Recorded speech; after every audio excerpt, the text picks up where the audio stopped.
కురుక్షేత్ర మహాసంగ్రామంలో 16 సంవత్సరాల అభిమన్యుడు తన ప్రతాపాన్ని ప్రపంచానికి చాటి చెప్పాడు. ద్రోణ, కర్ణ, శల్య, దుర్యోధన, దుశ్శాసన, శకుని, అశ్వత్థామ, కృపాచార్య వంటి అతిరథ మహారథుల ముందర తన ధైర్యాన్ని చాటి చెప్పాడు. ఐపీఎల్ అనే మహాసంగ్రామంలో 14 సంవత్సరాల ముక్కుపచ్చలారని కుర్రాడు అంతర్జాతీయ స్థాయి బౌలర్స్ ని కేవలం 35 బాల్స్ లో సెంచరీ స్కోర్ చేశాడు. తన ప్రతిభని పరిచయం చేశాడు. ప్రతిభకి ఊరుతో పని లేదు, పేరుతో పని లేదు, భయంతో పని లేదు. ప్రతిభకి విజయంతో మాత్రమే పని. సూర్య వంశస్థులందరికీ వైభవాన్ని తీసుకొచ్చిన ఈ 14 సంవత్సరాల వైభవ్ సూర్యవంశీకి యశస్వీ భవ.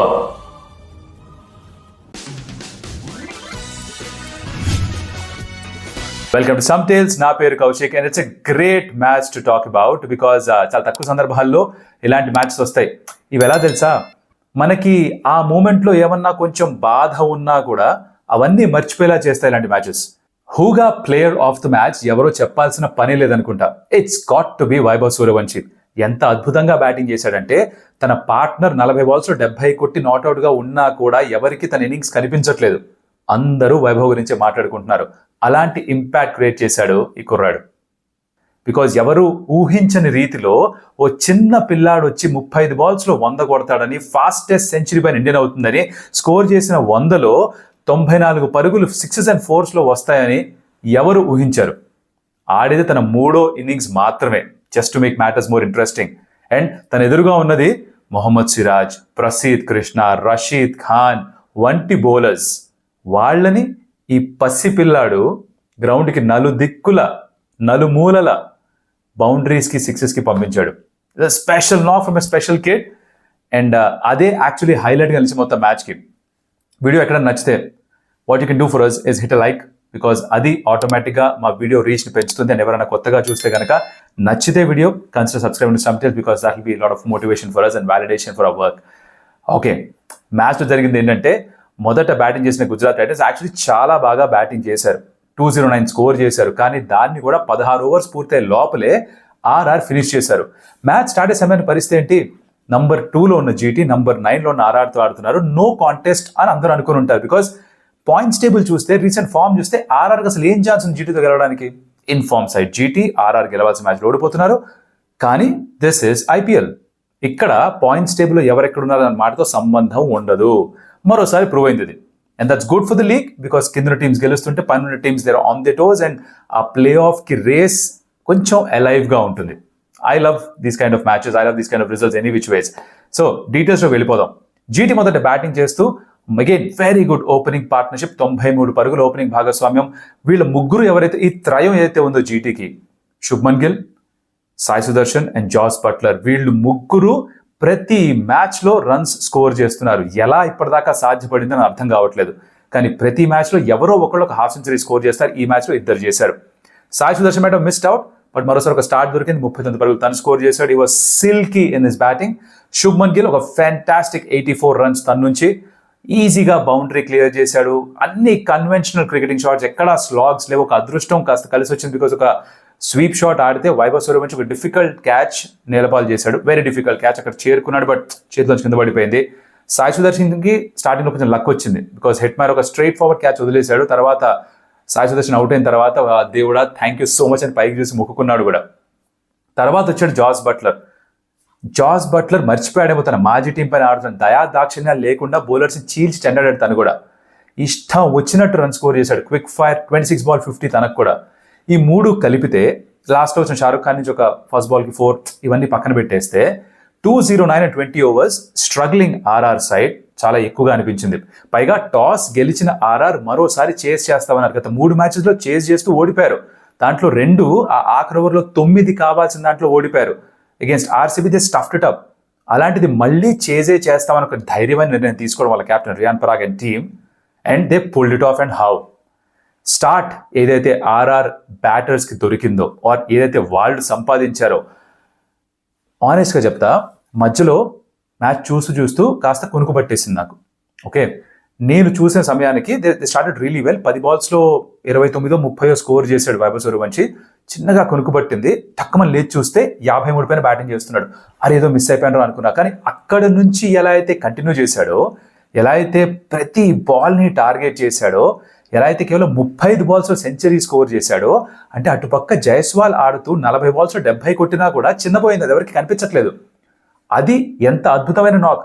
గత 5 మ్యాచ్లో 4 హాఫ్ సెంచరీ స్కోర్ చేసి ఒక 49 స్కోర్ చేసిన జైస్వాల్ అంత కన్సిస్టెంట్గా రన్ స్కోర్ చేస్తుంటే అది ఏమాత్రం కనిపించకుండా అందరూ కూడా వైభవ్ సూర్యవంశీ స్కోర్ చేసిన సెంచరీ గురించే మాట్లాడుతున్నారు. అంటే ఎంత ఇంపాక్ట్ క్రియేట్ చేస్తుంటాడో ఒక్కసారి ఆలోచించండి. Stuff of dreams.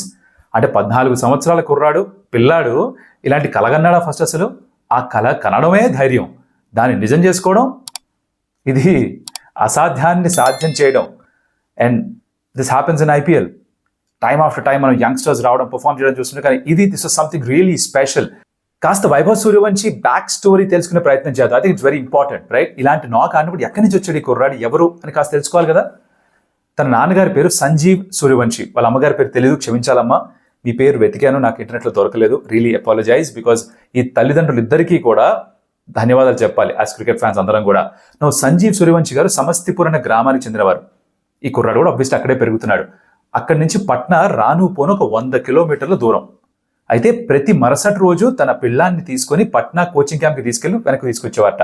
ఈ కుర్రాడు పొద్దున కోచింగ్ క్యాంప్కి వెళ్తే మళ్ళీ వెనక్కి రావడం కష్టం కాబట్టి సాయంత్రం దాకా అక్కడే ఉండి రోజుకి 500 బాల్స్ ఫేస్ చేసి క్రికెట్ని ఇంప్రూవ్ చేసుకున్నాడు. 8-9 సంవత్సరాల చిన్న పిల్లాడు డ్యూరింగ్ కోవిడ్ క్రికెట్ నేర్చుకోవడం ప్రారంభించి ఇప్పుడు ఈ స్థాయికి వచ్చాడు.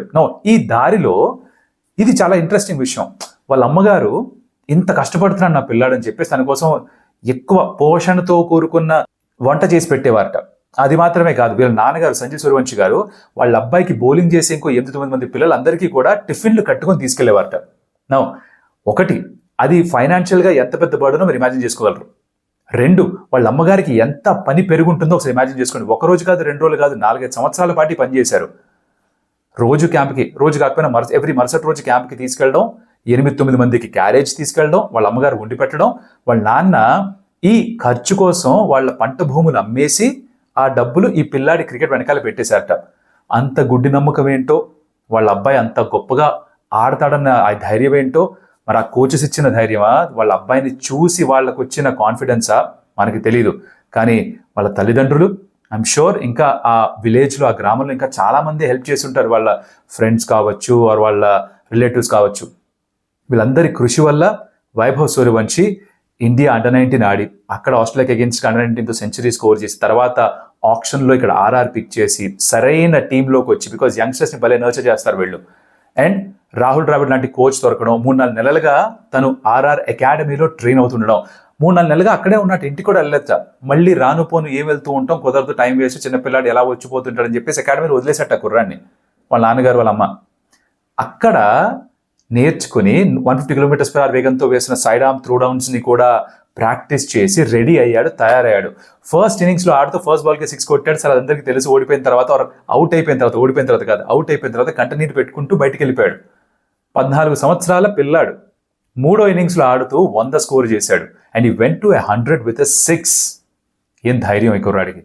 ఇంత ఆత్మవిశ్వాసం నింపిన ఆ తల్లిదండ్రులకి, ఆ కోచెస్కి, తన ఆత్మవిశ్వాసానికి సెల్యూట్.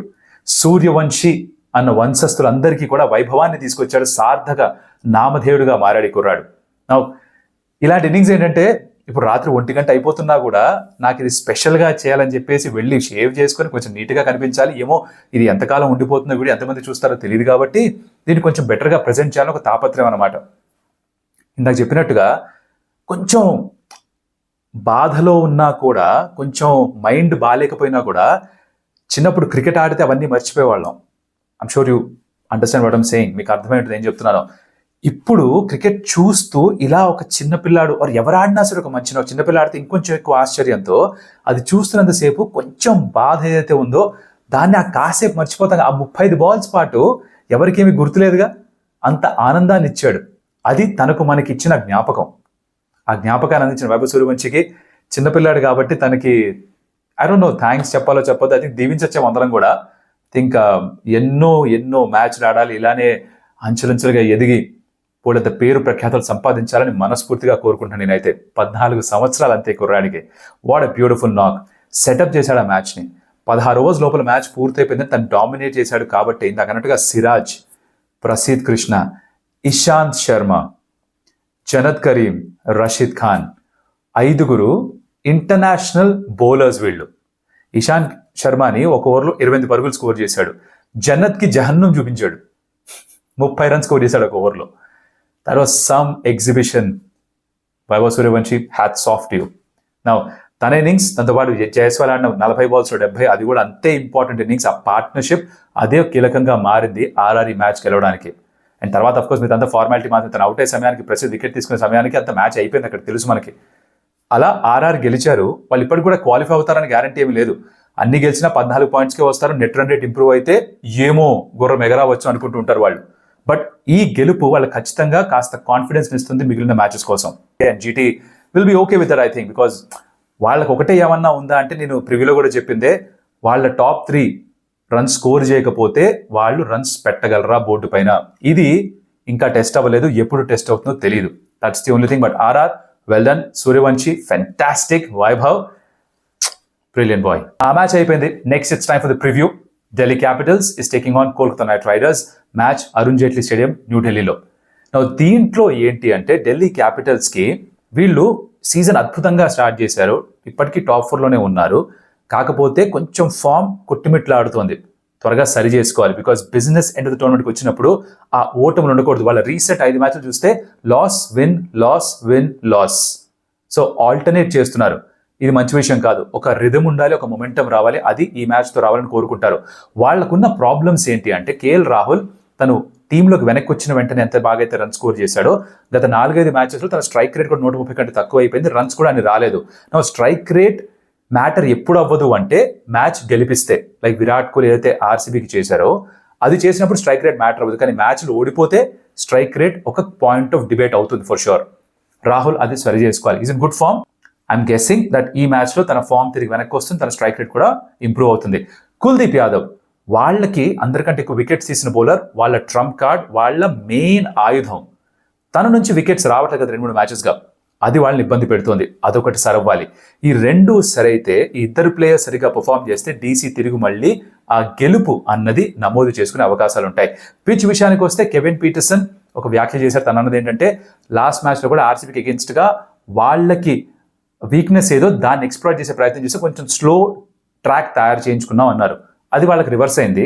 బికాజ్ వాళ్ళు ఎక్కువ రన్ స్కోర్ చేయలేకపోయారు అండ్ ఆర్సీబీ బాగా చేజ్ చేశారు. అలాంటి ట్రాకే మళ్ళీ చేద్దాం అనుకుంటున్నాం అని చెప్పారు. సెంటర్ పిచ్లో ఆడుతున్నారు అంటే ఈక్విడిస్టెంట్ బౌండరీస్ ఉంటాయి. ఒక సైడ్ పెద్దది, ఒక సైడ్ చిన్నదన్న కాన్సెప్ట్ లేదు. కాకపోతే స్లో ట్రాక్ ఏమైనా తయారు చేస్తే అది యాక్చువల్లీ కేకేఆర్ బలానికి ఇంకొంచెం అండగా మారుతుందేమో. బికాజ్ వాళ్ళ బలం వాళ్ళ స్పిన్నర్స్, వాళ్ళ మిస్టరీ స్పిన్నర్స్. వాళ్ళు కేకేఆర్ కోల్కతాలో ఆడుతున్నప్పుడు దయచేసి మాకు ఆ టర్నింగ్ ట్రాక్స్ ఇవ్వండి, స్లో ట్రాక్స్ ఇవ్వండి అని చెప్పి మొత్తుకొని అలిసిపోయారు. అక్కడ క్యూరేటర్ ఇవ్వలేదు. వీళ్ళది ఇచ్చారనుకో, కేకేఆర్ కొట్టిమిట్లాడుతున్నారు, వాళ్ళకి ఎక్కడ లేని ఉత్సాహం వస్తుందేమో అని చిన్న థాట్ నాకు. పిచ్ అలానే ఉంటుందో లేదో మనకు తెలియదు, పిచ్ రిపోర్ట్ అయ్యి మ్యాచ్ స్టార్ట్ అయ్యే వరకు. బట్ కెవిన్ పీటర్సన్ చెప్పిన స్టేట్మెంట్ ఇది. అది పక్కన పెట్టేస్తే, ప్లేయింగ్లో విషయానికి వస్తే ఢిల్లీ క్యాపిటల్స్ అరుందికి ఎక్కువ మార్పులు చేసుకోరు. మొన్న మ్యాచ్లో లాగానే అశుతోష్ని బహుశా బయటే పెడతారేమో, మొదటి బ్యాటింగ్ చేస్తుంటే అవసరం వస్తేనే తీసుకొస్తారేమో. బికాజ్ వాళ్ళు 6 బౌలింగ్ ఆప్షన్స్తో ఆడడానికి చూస్తూ ఉంటారు. లాస్ట్ మ్యాచ్లో కూడా అశుతోష్ని తేవాల్సి వచ్చింది, బట్ దాన్ని ఎక్కువ రన్స్ కాంట్రిబ్యూట్ చేయలేదు, వేరే విషయం అనుకోండి. ఇది DC, no major changes. Jake ఫ్రెజెన్బర్గ్ ఎలాగో రన్ స్కోర్ చేయట్లేదు కాబట్టి ఫ్యాఫ్ వెనక్కి వచ్చాడు. తనకి లాస్ట్ మ్యాచ్లో కొంచెం స్ట్రగుల్ అయ్యాడు. 30 పైగా రన్ స్కోర్ చేసింది లేదు, except for 1 half century against Sunrisers Hyderabad. But తన నుంచి రన్స్ ఎక్స్పెక్ట్ చేస్తారు వాళ్ళు.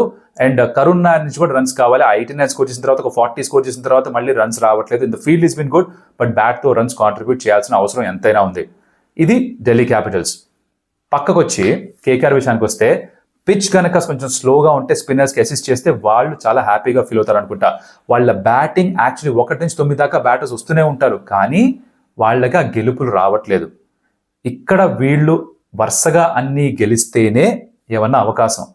చేశారు గతంలో, they done that in the past. 2014లో అనుకుంటే చేశారు ఇది. వరుసగా అన్ని గెలిచి, క్వాలిఫైర్ గెలిచి, ఫైనల్ గెలిచి, ట్రోఫీ గెలిచి ఇలాంటివి చేశారు.